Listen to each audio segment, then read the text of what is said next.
Okay, so today I'd like to share about this.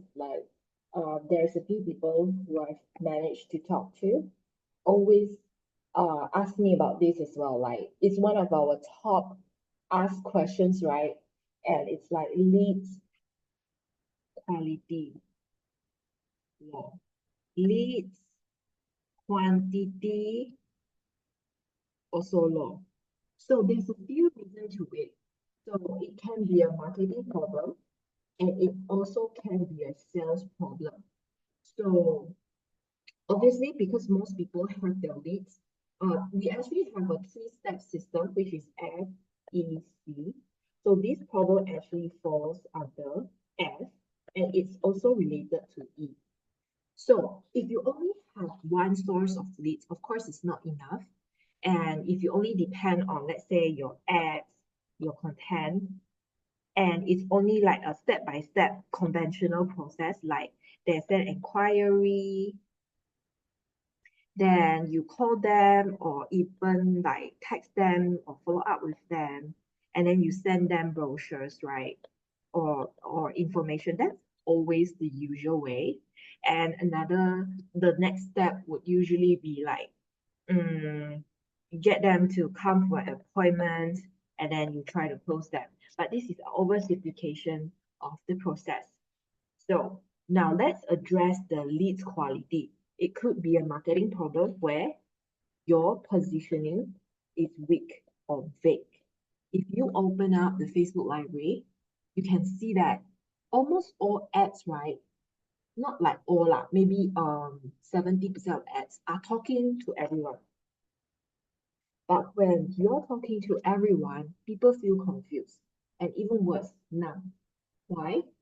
None. Because they don't know that you're actually talking to them. So you actually need to identify who do you serve best, who your product is for, and what exactly is the problem that it helps solve. Although maybe you can say, yeah, it solves a lot of problems, like time problems, right? We often, as the product owner, the product manager, we often think our product is the best. So we try to say we target a lot of problem. But remember, people only have very short attention span, very, very short. And they have very little patience. Imagine if your messaging or your ads, messaging could be when you follow up. Wow, the message are boop, boop, boop, boop, boop, boop, boop, boop, boop, like very long-winded, like you cover almost everything. They don't know actually what to remember you for. And worse, some people, their messaging is filled with brand names, like all the big, huge brand names. I don't know, like Microsoft, Zendesk, Oracle, all the big names. And then you ask, well, are you interested?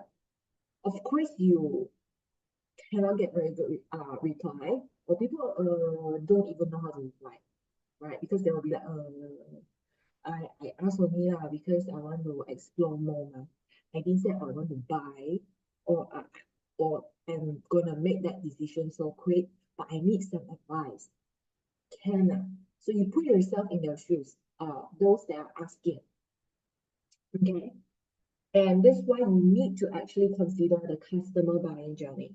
Now, what is a customer buying journey, right? So now this is like um uh semi-marketing, semi-sales problem because it has got to do with the sales, right? The sales process, but it's also a positioning problem. So kind of like falls under the marketing. And nowadays, sales professionals need to learn and marketing as well, which is how people buy. Learn the psychology of your target market. It's no longer about how can you sell, but it's how my target, meaning target, my target market. About five stages of the consumer buying journey: problem unaware, problem aware, solution aware, solution aware, and then there will be like considering decision. So it's really not everyone who comes into your ads or your inquiries, your DM, and solution aware. know what sales policy is, they know what platform, not assume they know when but they're very curious because the messaging is called. Maybe because they have been listening to a lot of peers mention about curious. How can you improve it? Is by asking better questions. Help them uncover what they really need. If they are not aware. Okay, then when they are aware, they're like, oh yeah, maybe I really do have. Now you make me realize I have a few problems or customer experience problem. Like the customer experience I give my client is a bit bad, something like that, right? Then they can move on. Now they know their problem. So what are the options available? Then if you can be the one that help them analyze, then of course they're very thankful. They would be very thankful for you. And you can offer them, some discount promo, or like if you can make a decision within how many days, then I'll be able to help you get that discount offer promo, right? Then you can secure them for a post. So now back to the questions, right? But not a lot of people are adopting this way, right? So this quality is like, okay, if you want good quality, right? We all want good quality. Then may I ask, how is your messaging appealing to all these people, attracting the exact people that you need? That is a marketing problem. And then sales. Okay, you say good quality, cannot when your quality. Then may I ask, how are you following up to them? How are you giving them? You see, there is no bad leads of needs. Okay, maybe it can be the ads, the algorithm very bad, but impossible everyone bad. Impossible 100% is bad leads. It could be 10%, 15, 20% the most, but the rest is how you follow up. And with a very follow up and efficient SOP and follow up SOP, it's really hard to say, oh, market problem. People nowadays no money. You can blame everyone or every factor, but the most powerful thing that you can actually do is to also review your internal process. Like, how are you actually following up? How is your team actually conversing with them? Then another thing is lead quantity low. Then it can be a marketing problem as well. And it can be sales problem as well, perhaps. But why? Let me explain why it can be a sales problem. Like nowadays, right? Big companies, don't say nowadays, even the past company like Cisco, for example, has already encouraged their employees, right, to have their own personal brand, professional brand be out there. Why? Because you are expanding the lead source. Instead of like relying on companies' one main lead source, you are expanding your lead source and you are empowering your employees to be your advocate. This is what we call employee advocacy. So imagine having that in place, you're actually widening the possibilities of reaching out to your target client. For example, let's say one because it's company, so this is versus empowering all personal branding, especially those in sales or account management or whatever.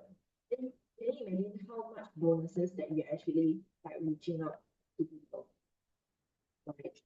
And yeah, you have ads and all that, but it's beneficial if the companies empower their sales team to have a very robust personal branding, professional branding, and also adopt some social strategies. Now, back to the F.E.C, right? Why it's relevant? F.E.C is our 3 steps framework on how to create recurring revenue for your business, regardless you're in B2B, B2C.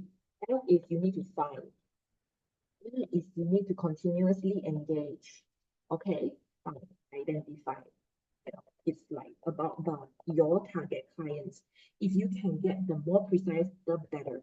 E, engage. C, post, convert, whatever you want to call it. But there's strategy to convert to this more, to increase this. And you need systems.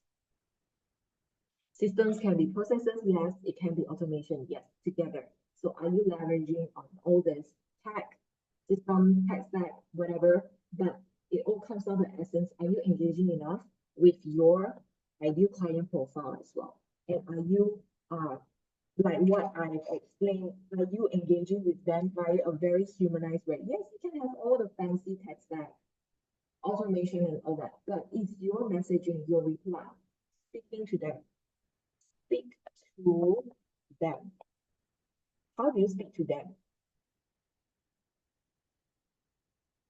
You need to identify their pain and their desired outcome. Without these two, it's almost impossible to even get them to show up for appointment or demo to your show unit or to a meeting with you, because there's no reason now. That's why a lot of salespeople who came to us with hurry see the message that they send to their prospect, we already know what's the problem. Okay, they don't find out the problem that the prospect is trying to solve. And without all this, you cannot position your product in a way that would match their needs. So they don't have any needs to show up for you or to have the conversation with you. So stop learning that the market that equality by Facebook or the information is lousy enough. Start with what you can control and improve, and perhaps you can find a very, very good start improving. I hope this helps.